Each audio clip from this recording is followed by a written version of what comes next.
Hello students, welcome to the third session on chapter number 15, probability. In this video, we'll be doing exercise 15.2, which is also the optional exercise of this chapter. So starting with the question number 1, two customers, Sham and Ekta, are visiting a particular shop in the same week, from Tuesday to Saturday. Each is equally likely to visit the shop on any day as on another day. What is the probability that both will visit the shop on first part the same day, second part the consecutive days and third part the different days? तो यहाँ पे given है कि दो customers हैं शाम और एकता जो कि एक पर्टिकुलर शॉप को विजिट करते हैं और ये विजिट करने के लिए इनके पास कुछ डेज है फ्रॉम ट्यूसडे से लेके सैटरडे। अब शाम और एकता दोनों ट्यूसडे से लेके सैटरडे तक किसी भी दिन इस पर्टिकुलर शॉप को विजिट कर सकते हैं and each is equally likely to visit the shop on any day as on another day. मतलब ऐसा नहीं है कि सैटरडे को वीकेंड है तो उस पर विजिट करने के चांसेस ज्यादा हैं और ट्यूसडे को वीकडे है तो उसमें विजिट करने के चांसेस कम है। हर एक दिन पे विजिट करने के चांसेस जो है वो सेम है। अब हमें प्रोबेबिलिटी निकालनी की दोनों सेम डे पे विजिट करें शॉप को। तो पहले क्या करना पड़ेगा, पहले हमें यहाँ पे बनाना है सैंपल स्पेस। सैंपल स्पेस के लिए हम एक टेबल बनाते हैं। तो पहला जो हम ले रहे हैं वो हम शाम का लिख रहे हैं, शाम वाले डेज लिख रहे हैं और उसके बाद एकता वाले डेज लिख रहे हैं। ठीक है, इस तरीके से हम लिख रहे हैं ऑर्डर्ड पेयर। तो ट्यूसडे से लेके सैटरडे तक विजिट कर सकते हैं। हो सकता है कि शाम ट्यूसडे को विजिट करे शॉप को और एकता भी ट्यूसडे को विजिट करे। टी कॉमा टी का मतलब पहला दिन शाम का लिख रहे हैं, दूसरा वाला डे एकता का लिख रहे हैं। टी कॉमा टी, शाम ने ट्यूसडे को विजिट किया, एकता ने ट्यूसडे को विजिट किया। या फिर शाम ने ट्यूसडे को विजिट किया, एकता ने वेडनेसडे को विजिट किया। शाम ने ट्यूसडे को विजिट किया और ये थर्सडे को किया। तो Tuesday Tuesday Tuesday Wednesday Tuesday Thursday Tuesday Friday Tuesday Saturday. शाम ने ट्यूसडे, एकता ने सैटरडे। सिमिलरली अगर हम आगे देखें तो अगर शाम ने वेडनेसडे को किया तो एकता ट्यूसडे को कर सकती है या फिर दोनों वेडनेसडे को कर सकते हैं। शाम ने वेडनेसडे को किया, एकता ने थर्सडे को किया। शाम ने वेडनेसडे को किया, एकता ने फ्राइडे को किया। सिमिलरली ये वेडनेसडे और ये Saturday.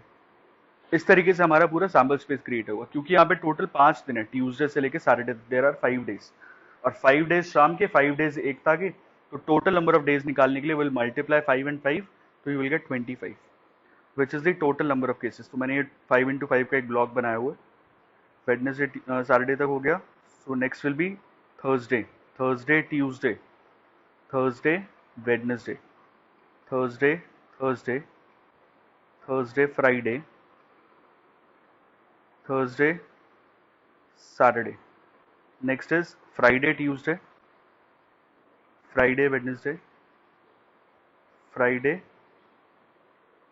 Thursday, Friday Friday and Friday Saturday. Next is Saturday Tuesday, Saturday Wednesday, Saturday Thursday, Saturday Friday and Saturday Saturday. Both visit the shop on Saturday. ठीक है, तो ये सैंपल स्पेस हमारा बने। तो फर्स्ट पार्ट जो है, जो प्रोबेबिलिटी हमने निकालनी है, that is they visit the shop on same day. Same day की प्रोबेबिलिटी निकालनी। तो सेम डे वाले केसेस कौन कौन से होंगे? ये Tuesday Tuesday, Wednesday Wednesday, Thursday Thursday, Friday Friday और ये Saturday Saturday.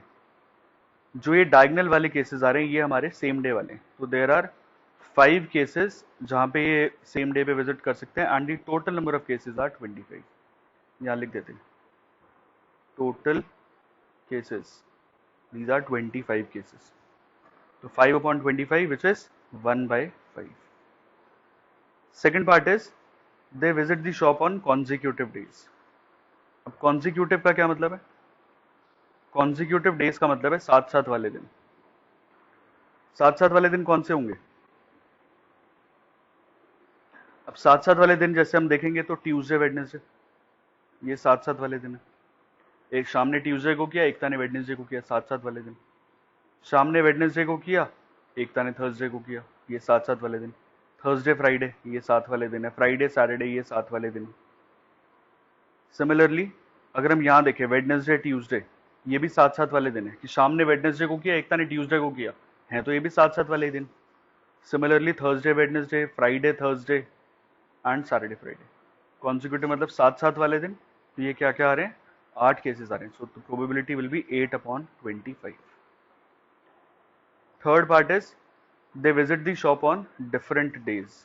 Probability of visiting the shop on different days. अभी जो हम सेम डेज का निकाल रहे थे तो हमने ये डायगनल वाले देखे, Tuesday Wednesday Thursday Friday and Saturday. तो आउट ऑफ टोटल 25 केसेस ये 5 केसेस वो हैं जहां पे सेम आ रहे हैं, सेम डे. सेम के अलावा जो भी केसेस हैं ये सारे डिफरेंट डेज हैं. ट्यूसडे वेडनेसडे हो, चाहे ट्यूसडे थर्सडे हो, चाहे ट्यूसडे फ्राइडे हो, all are different days.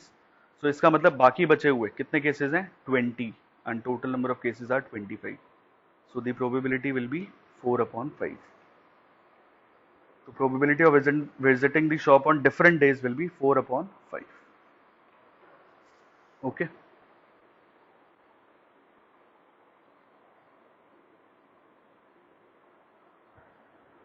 Question number 2.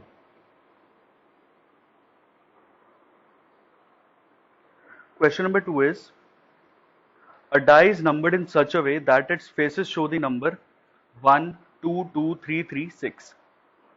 It is thrown 2 times and the total score in 2 throws is noted. अब एक डाइस जिसके ऊपर नंबर्स नॉर्मल नहीं लिखे, इस पे लिखा है 1, 2 फेसेस पे 2 लिखा है, 2 फेसेस पे 3 लिखा है और एक फेस पे 6 लिखा है. इस डाइस को हमने रोल किया और उसके बाद हमने क्या किया, जब इसको 2 बार रोल किया तो दोनों थ्रोज पे जो नंबर आया है उसका हमने टोटल किया. जैसे कि अगर हमने फर्स्ट थ्रो किया, नंबर मिला 1, और सेकंड थ्रो किया तो फिर से नंबर 1 मिला, तो सम कितना हो गया इनका, सम विल बी 2. अगर फर्स्ट थ्रो पे 2 आया, सेकंड थ्रो पे 1 आया, तो टोटल कितना हो गया, 2 + 1 3. फर्स्ट थ्रो पे 2 आया, सेकंड थ्रो पे 1 आया, तो टोटल कितना हो गया 3. क्योंकि 2 2 बार था तो इसलिए यहाँ पे 2 केसेस लिए. तो इस तरीके से हमें टेबल कंप्लीट करना है. अगर फर्स्ट थ्रो पे 6 आया, सेकंड थ्रो पे 1 आया, तो total will B 6 + 1 which is 7. Okay. तो ऐसे टेबल कंप्लीट करेंगे तो अगर फर्स्ट थ्रो पे 1 आया, सेकंड थ्रो पे 2 आया, तो total will be 3. First throw पे 2 आया, सेकंड पे 2 आया, तो ये हो जाएगा 4. सिमिलरली यहाँ पे 2 + 2 this is also 4, 3 + 2 is 5 and 6 + 2 is 8. Next देखेंगे तो 1 + 3 this is 4, 2 + 3 this is 5, 2 + 3 is again 5, 3 + 3 6, 3 + 3 6, 6 and 3 9, 3 and 1 4, 3 and 2 5, 3 and 3 6, 3 and 3 6. बाकी हमें कंप्लीट करके दे रखा है. तो पहले तो हमें ये टेबल कंप्लीट करना था, यहाँ लिखा है कंप्लीट द फॉलोइंग टेबल. इसके बाद हमें क्या करना है, what is the probability that the total score is even. Probability of getting an even score, इसकी प्रोबेबिलिटी निकालनी है. तो काउंट करते हैं कि इवन केसेस आ कितने हैं. अच्छा, टोटल जो पॉसिबिलिटीज हैं, टोटल नंबर ऑफ केसेस, ये हमारे पास 36. क्योंकि पहले डाइस के 6 आउटकम, अगले डाइस के फिर से 6 आउटकम, तो total will B 6 × 6 which is 36 cases. अब इवन नंबर है, इसकी प्रोबेबिलिटी क्या होगी, इवन नंबर ऑफ केसेस कौन कौन से हैं, 2 4 4, 3 यहाँ हो गए, 4 5, ये 6 7 8 9 10 11 12 13 14 15 16 17 18. So that means there are 18 cases जहां पे सम हमें इवन मिल रहा है and total number of cases are 36. So the probability will be 1/2. 18 और 36 कैंसिल आउट होके 1/2. सेकेंड पार्ट, जो टोटल स्कोर है that should be 6. Probability of 6 as total. तो 6 टोटल आना चाहिए, तो कितने केसेस बन रहे हैं, ये 4 केसेस हमारे बन रहे हैं टोटल, जिसमें 6 मिल रहा है. So that means there are 4 cases out of total 36 cases. So the probability will be 1/9. 4 और 36 कैंसिल होके 1/9. Third part, probability that the total is at least 6. At least 6 का मतलब है कि टोटल जो है वो कम से कम 6 होना चाहिए, या तो 6 हो या 6 से ज्यादा हो. तो कौन कौन से नंबर काउंट होंगे इसके अंदर, अच्छा 6 भी काउंट होगा, एटलीस्ट 6 में 6 भी काउंट होता है. तो टोटल केसेस ये वाले होंगे, ये वाले, ये सारे. तो 1 2 3 4 5 6 7 8 9 10 11 12 13 14 and this 15. So 15/36 which is 3 से गया तो 5, 3 से गया तो 12. This is the answer, 5 by 12. Okay. Question number 3. A bag contains 5 red balls. So number of red balls, this is 5, and some blue balls. अब blue balls पता नहीं है. Number of blue balls, this is x.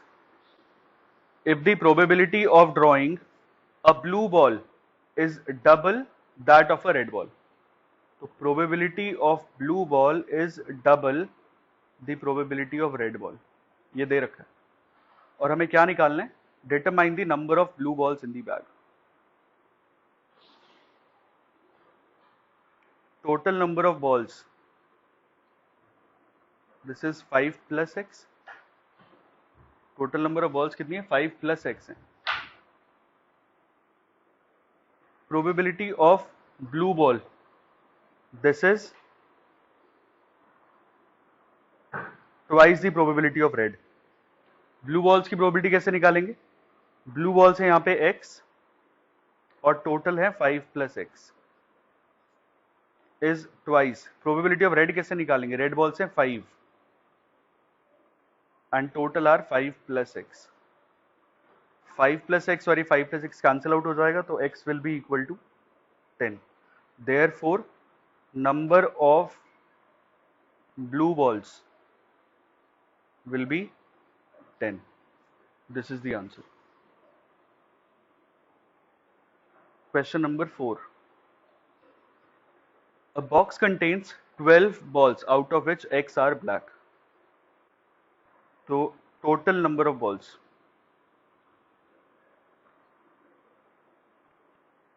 ये दे रखी है 12, out of which x are black. Number of black balls, this is x. If one ball is drawn at random from the box, what is the probability that it will be a black ball? Probability निकालनी है कि ball जो है वो black होनी चाहिए. तो probability of black ball, this will be favorable number of outcomes जो कि हमारे पास x है and total are 12. तो probability कितनी हो जाएगी black ball की? x upon 12. ये हमारा फर्स्ट पार्ट हो गया. सेकंड में क्या बोला है? If 6 more black balls are put in the box, if 6 more black balls are put in the box, तो होगा क्या कि टोटल नंबर ऑफ बॉल्स जो हैं, जो कि पहले 12 थी, अब 6 और ऐड करने से it will become 18, and number of black balls, ये कितनी हो जाएंगी? x plus 6. ठीक है, पहले x थी, अब 6 और ऐड कर दी तो ये हो जाएंगी x प्लस 6. प्रोबेबिलिटी निकालनी है अ ब्लैक बॉल की. The probability of drawing a black ball is now double of what it was before. अब ब्लैक बॉल निकालने की प्रोबेबिलिटी क्या है? दिस इज x प्लस 6, ये favourable x plus 6 upon total 18. अब अकॉर्डिंग टू क्वेश्चन हमें दे रखा है कि x प्लस 6 अपॉन 18, अब जो प्रोबेबिलिटी है वो double of what it was before. तो अब वाली प्रोबेबिलिटी इज ट्वाइस पहले वाली प्रोबेबिलिटी. और हमें क्या करना है? ये x की वैल्यू निकालनी है. Find x. ये कैंसिल आउट हो गया. 2 6 12, 6 3 18. क्रॉस मल्टीप्लाई करेंगे तो you will get x plus 6 is equal to 3x, 6 is equal to 2x. तो x की वैल्यू आ जाएगी 3. और हमें यहाँ पे x की वैल्यू ही निकालनी थी. Okay. Question number 5. A jar contains 24 marbles. So total number of marbles, this is 24. If a marble is drawn at random from the jar, the probability that it is green is 2 by 3. अब इसमें से कुछ green थे, कुछ blue थे, और green की जो प्रोबेबिलिटी है that is 2 by 3. So let number of green marbles, ये x मान लिया. तो ग्रीन की प्रोबेबिलिटी क्या होगी? Favourable number of outcomes upon total number of outcomes. Favourable x है, टोटल 24 है। अब अकॉर्डिंग टू क्वेश्चन हमें दे रखा है कि जो ग्रीन की प्रोबेबिलिटी है दैट इज 2/3। ग्रीन की प्रोबेबिलिटी कितनी निकाली थी? x/24, this is equal to 2/3। 3 और एक आंसर आउट हो गया 8 पे, x will be equal to 16। इसका मतलब number of green marbles, this is 16। तो नंबर ऑफ ब्लू मार्बल्स कितने हो जाएंगे? टोटल 24 थे, 16 जिसमें से ग्रीन है, तो blue will be 24 minus 16 which is 8. Okay, so with this we have completed chapter number 15. We'll continue with the next chapter in the next video. Thank you so much.